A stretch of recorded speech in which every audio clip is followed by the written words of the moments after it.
Sweet, so next I'm going to move on to applying effects. Create a new composition, and this time I'm going to name this one Applying Effects.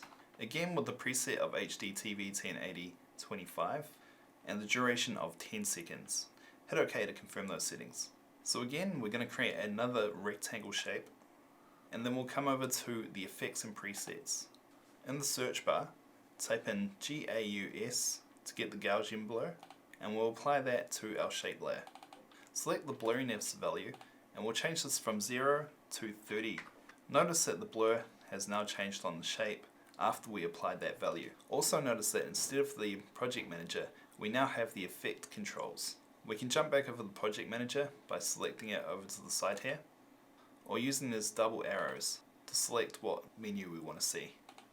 Each of the effects underneath the effect controls can be toggled with this effects toggle, or it can be removed completely by selecting it like so and hitting the delete key. Next we'll move back down to our shape layer and we'll duplicate it twice with the keyboard shortcut Ctrl D. So now we should have 3 shape layers total. Next we'll come up to the layer drop down menu, select new and create a adjustment layer. This is a keyboard shortcut of Ctrl Alt Y. Over in the effects and presets panel, we'll clear our previous search and we're going to search for a fill effect and apply that to our adjustment layer, and we're also going to search for a turbulent displace and we'll apply that to our adjustment layer as well. With our shape layers, we'll also move them so that they aren't stacked on top of each other.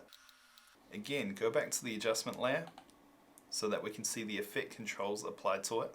And we'll add a couple of expressions to some of the values here. First, under the turbulent displace effect, come down to the evolution setting and we'll alt click on the stopwatch. The expression that we'll enter here is time times 100 again.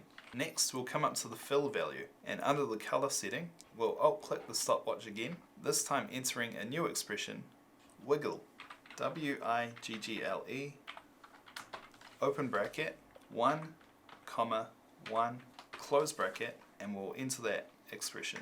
Now we can preview the changes that we've made to our timeline.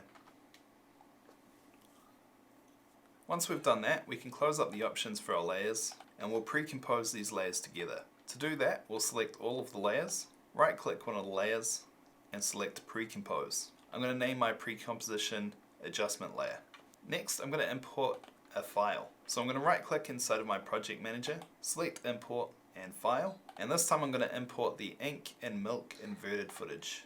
I'll drag and drop this in my composition to import it into that comp, and I'll toggle off the visibility of the adjustment layer pre-comp for now. I'll now just preview the footage quickly.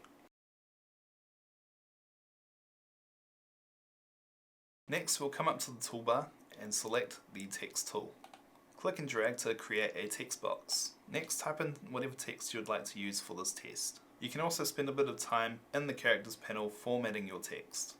Once I've done that, I will center up the anchor point with Ctrl Alt and Home, and then I'll center the text in the center of the composition by going to the Align panel, selecting the Align Horizontally option and also the Align Vertically option. Once we're happy with our text in its position, use the toggle switches mode until you can see this track matte column. Make sure that the text is above the footage.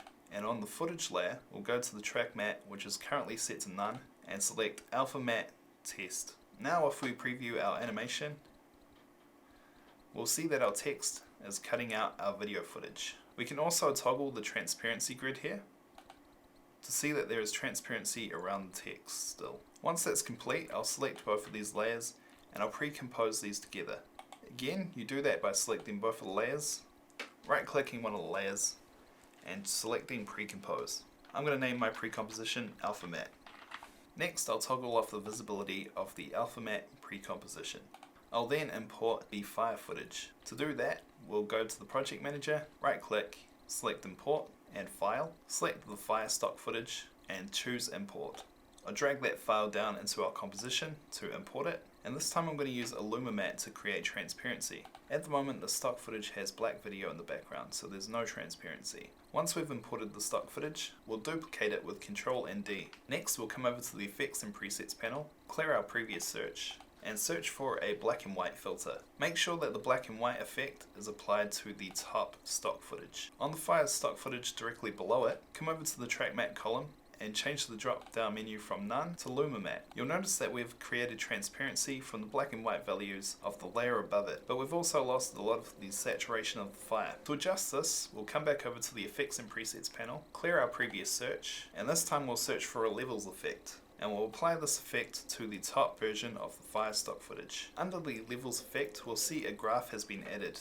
Click and drag on this middle stop in the middle of the graph over to the left hand side to bring back some more of the saturation. Now when we toggle back on the transparency grid, we can see that the fire has transparency still and has also brought back some of the saturation of the fire. Once that's completed, I'll select both of these layers, right click and pre-compose, and I'll name this pre-composition Luma Matte. Next I'll toggle off the visibility of the Luma Matte. I'll come back over to the project manager and I'll import the green screen chickens footage. Bring that into the composition. This time in the Effects and Presets panel, we're going to search for a key light effect. Key light, all one word, and we'll apply the key light 1.2 effect. Underneath the screen color option, we'll select the eyedropper and we'll click part of the green screen. Notice that this has now created transparency where the screen was green. Please note that keying out the green screen for this footage was very easy since the green is very flat and consistent. That's it from me for this part of the introduction to After Effects. Have a look at some of the other effects and presets and test them out. See what they do.